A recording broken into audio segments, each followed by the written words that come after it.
The crossing did not begin with a snowstorm.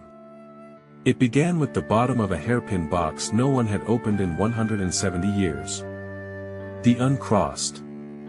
Case File TX-005. Subject, Yuki-onna. The young woman whose name an oiled paper fold kept beneath the snow.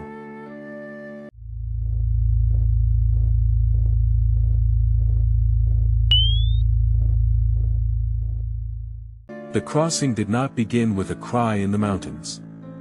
It began with the bottom of a hairpin box no one had opened in 170 years. In late January 2024, Co Munha walked into an abandoned upland hamlet in the Tōhoku region of northern Japan, following a single hand-copied page from a temple steward's daybook held in a regional folklore archive in the next valley.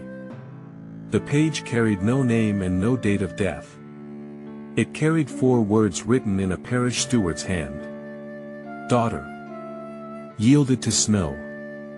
Munha located the abandoned hamlet on the second morning of her walking survey.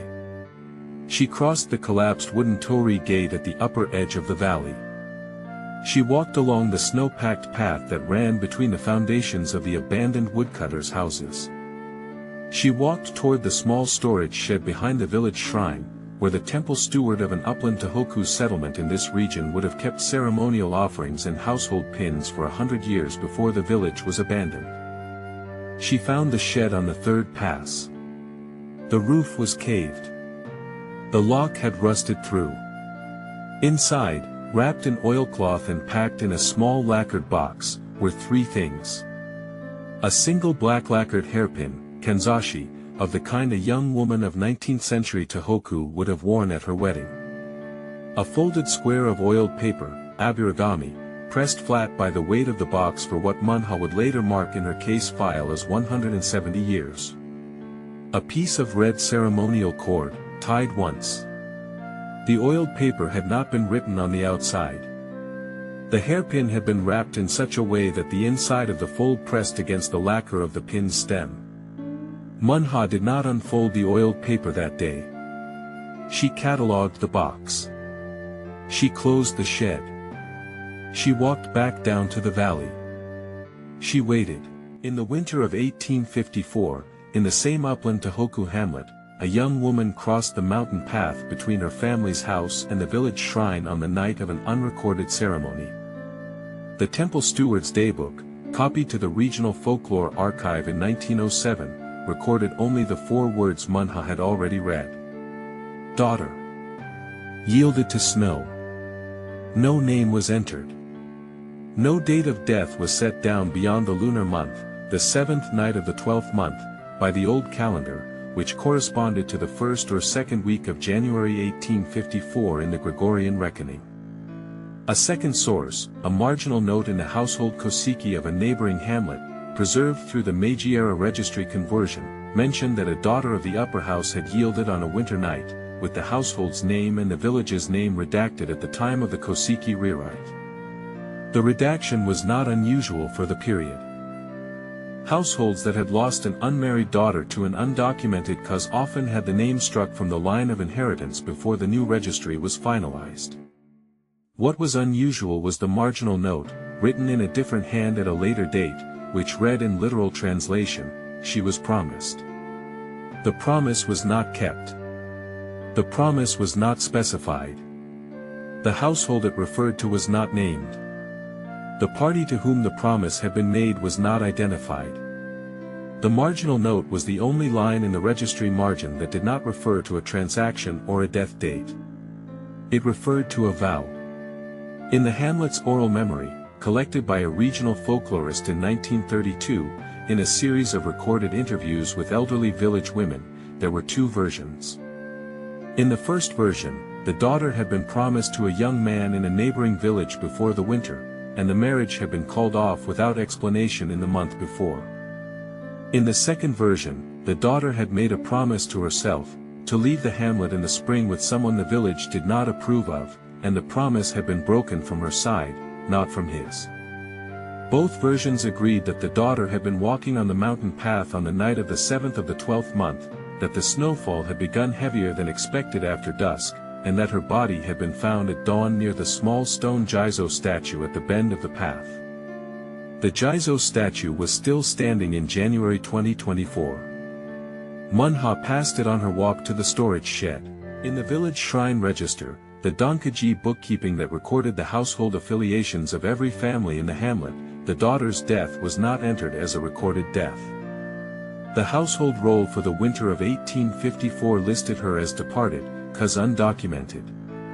The phrase was a temple steward's formula used in this region in the Bakumatsu period for deaths the village had agreed not to officially classify. The temple steward at the time was a Soto school priest serving his 9th year in the upland circuit. His daybook, the same one later copied to the regional archive, recorded the entry on the 9th of the 12th month, 2 days after the body was found. The entry was brief. A daughter of the upper house. Yielded to snow. The body received and held until the spring thaw, after which it would be cremated. The daybook did not record the daughter's personal name, nor her household's family name. The columns where these would normally have been entered were left blank.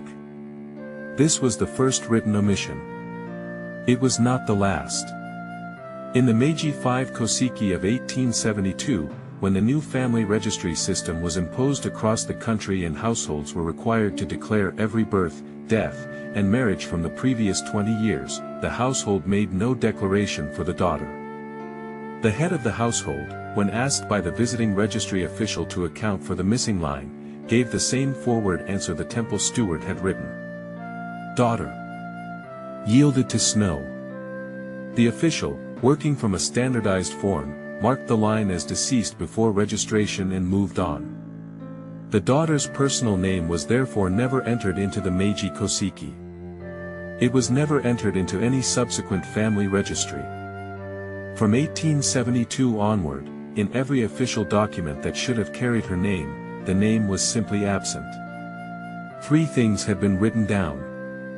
The 4 words. The marginal note about the broken vow. A single later annotation, added by an unknown hand to the temple daybook in the 1890s, which read in literal translation, the snow yielded her back, but not her name. Nothing else of her was on the page. There was no villain in this story. The temple steward did not erase the daughter's name out of cruelty. He erased it because the household had asked him to, and because the formula he wrote, yielded to snow, was the only formula the village had for what had happened. The household head did not omit the daughter from the Koseki out of shame. He omitted her because he had never been given a word for what she had done, and the registry form had no column for a daughter who had broken a vow she had made to herself before the cold could finish her. The Meiji registry official did not suppress her name out of policy. He moved on because the form he was filling required him to. The omission was not concealment. It was the shape the village made when there was no language for the death. This was different from what the village had done in the case of the daughter of the lower house, who had drowned in the well in 1849. That death had a column. Drowning. Domestic accident. That daughter's name had been entered into every register, on every line where it should have appeared, in every document that followed. The village had not loved that daughter more. The village had simply known what to write. In the winter of 1854, the village did not know what to write. The daughter had not died in childbirth. She had not died of fever. She had not died of an accident the household had declared. She had died on the mountain path between the house and the shrine on the night of an unrecorded ceremony, walking in heavier snow than the season usually held, having broken, or having had broken for her, a promise the marginal note would later refer to without naming. The village had no word for that. So the village wrote 4 words, and waited to see what word would come. The word did not come from the village. The word came from a folklorist's recording of a song from a different upland hamlet, 31 years later. The word was a category. The category was Yuki-onna. And once the category arrived, the village had a word for the daughter it had not been able to name, and the 4 words in the daybook ceased to feel like an absence and began to feel like a kind of answer. The answer was incomplete. It would take 170 years for someone to lift the oiled paper and see what the category had carried, but never returned. The word the surrounding upland hamlets used for women like the daughter, in the decades that followed her death, was Yuki-onna, the snow woman. The category was already deeply established in the wider Japanese folkloric inheritance by the time it reached this particular hamlet. One of the earliest written records associated with a Yuki-onna type encounter appears in the Sogi Shikoku Monogatari, a collection linked to the Muromachi period Renga poet Sogi. In that account, a snow woman is encountered in Echigo province, present-day Niigata, which indicates that the figure was already circulating in older regional folklore before later printed and modern versions stabilized the category. The figure was sometimes called Yuki-Musum, sometimes Yuki-joro, sometimes Yuki-onna, depending on the region. The motif of the breath, the cold, and the broken promise was consistent. The version that would become the most widely known English-language retelling was written down by Lafcadio Hearn in 1904, in his collection Kwaidan, Stories and Studies of Strange Things. Hearn collected his Yuki-onna story from a farmer in Musashi province who claimed it had been told to him by his mother.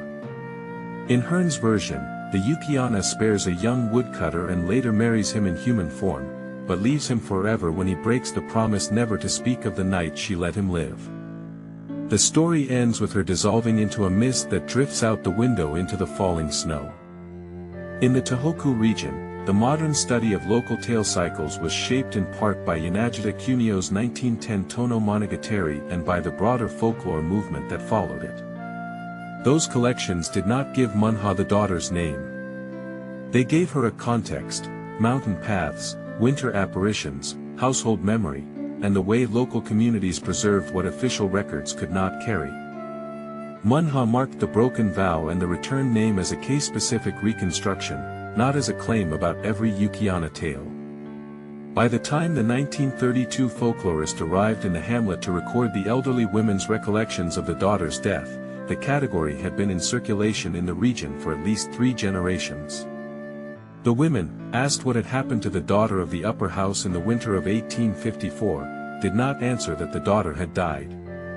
They answered that the daughter had become a Yuki-onna. The folklorist recorded the phrase without challenging it. This was the year the substitution completed. Before 1855, there had been a young woman with a personal name who had walked onto the mountain path on the 7th night of the 12th month. Between 1855 and the 1880s, there had been a daughter with no recorded name who had yielded to snow. After 1932, perhaps earlier, but provably by 1932, there had been a Yuki-onna who had appeared on the mountain path on a winter night. The personal name had not been forgotten. It had been replaced. The category was not lying. The category was carrying what the village could not name. But carrying is not the same as returning. The first woman had been a woman. The second had been a daughter without a name.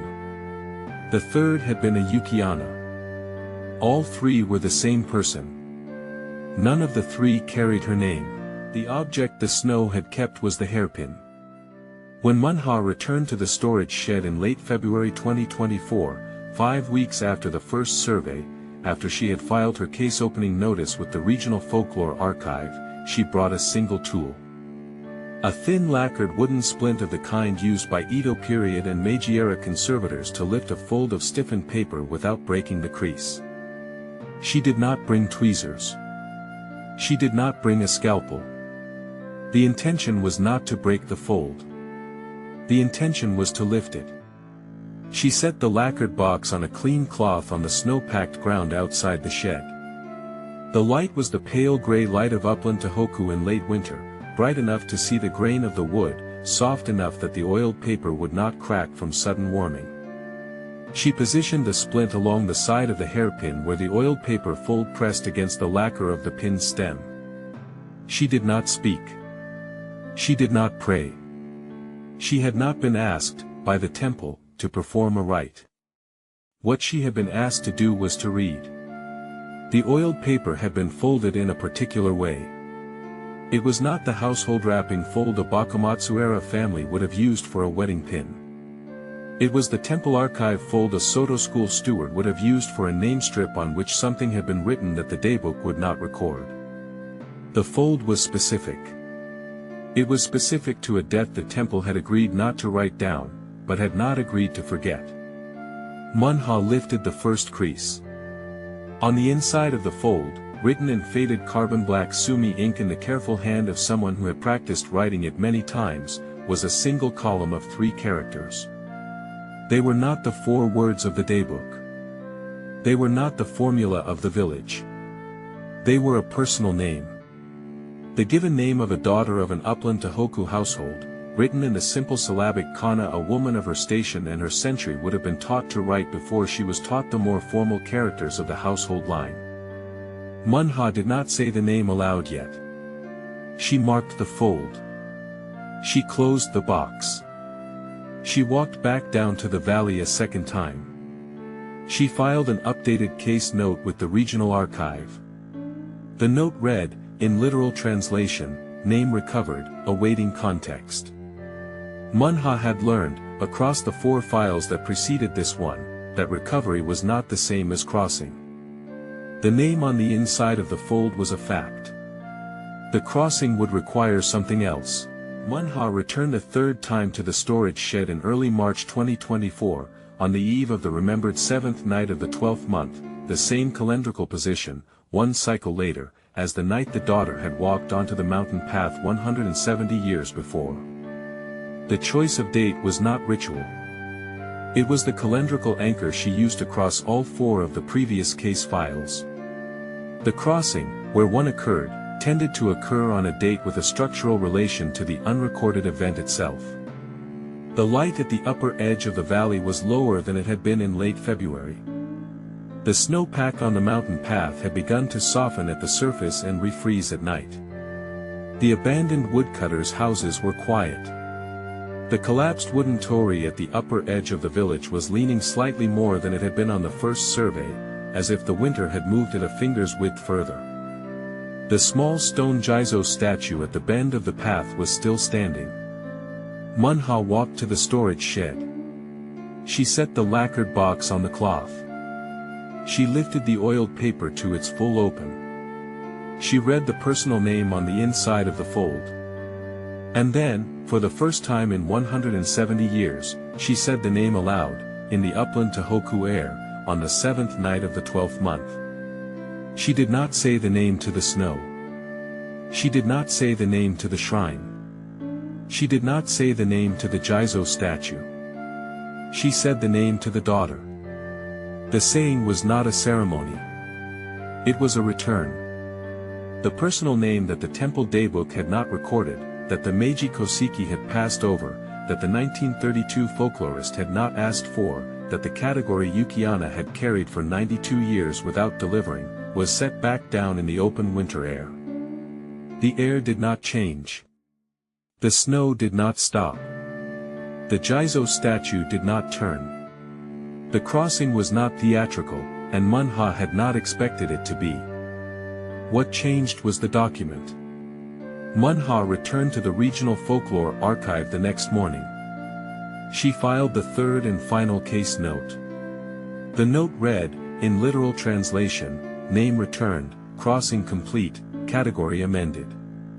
The archive accepted the note. The archive appended the personal name to the existing file on the upland hamlet. The folklore category Yuki-onna remained in the archive's classification index for the region, unchanged.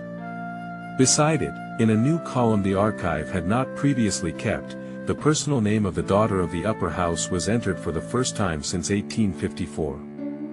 Munha did not exorcise the Yuki-onna. She did not refute the category. She did not unmake the legend. She returned the name the legend had been carrying. The legend did not break. The legend continued, for the hamlet, for the region, for every winter visitor who would later read the daybook, but it now carried, in the archive's new column, what it had not carried before. A Yuki-onna and a personal name. Both, in the same line. Both, in the same village. Both, at the same time. Some crossings are not made by the dead. They are made by those who finally lift the oiled paper. The case file Munha filed with the Regional Folklore Archive in March 2024 did not close the Yuki-onna category. It did not correct the temple daybook. It did not request that the Meiji Koseki be amended retroactively. The Koseki amendment procedure for an 1854 unmarried daughter who had been declared deceased before registration was administratively impossible, and Munha had not attempted it. What the case file did was smaller and more permanent. The case file added a single line, in the archive's new column, beside every existing reference to the Upland Hamlet's 1854 death record.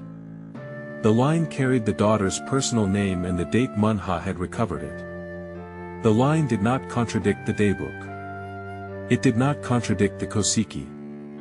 It did not contradict the 1932 folklorist's recording. It simply added, beside each of them, the personal name they had not carried. The temple itself was not visited by Munha after the third survey. The temple steward who had written the daybook entry in 1854 had been dead for 150 years. The temple that he had served had been abandoned in the late 1940s and was no longer an active donkaji. There was no parish to inform. There was no household to notify. The Upland Hamlet's last residents had moved to the valley in the 1960s, and their descendants had not asked, in the generations that followed, what name the storage shed behind the abandoned shrine had been holding. What changed was the archive. The archive in the next valley, which had held the copied daybook page and the 1932 folklorist's interview tapes for 92 years, now held a fifth document. The fifth document named the daughter. The fifth document was indexed beside the folkloric category, not in place of it. A visitor to the archive in 2025, searching for Yuki-onna case records from Upland Tōhoku, would find the category. The visitor would also find, in the same line, the daughter's personal name. The visitor would not be able to read the category without reading the name. They had been bound together, in the archive, by an unbroken line. The Jizo statue at the bend of the mountain path remained where it had stood for 2 centuries. The collapsed torii at the upper edge of the village leaned a little further each winter. The abandoned woodcutters' houses settled deeper into the snow. The temple did not become safe. It did not become reconciled. It did not become forgiven. It became red. Some crossings happen when someone finally lifts the oiled paper, says the name aloud in the winter air, and writes it into the column beside the category, not instead of the category, but beside it. Not to refute the legend. To return what the legend had been carrying. Filed. The pattern is the file, cross-reference. Tōhoku, Winter 2024. One name returned. One category amended in the archive, not replaced, but joined.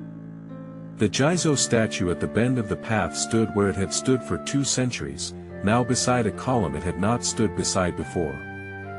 The crossing was complete. The legend continued. Filed by C.O. Munha, Field Investigator, the Uncrossed Archive. End of file.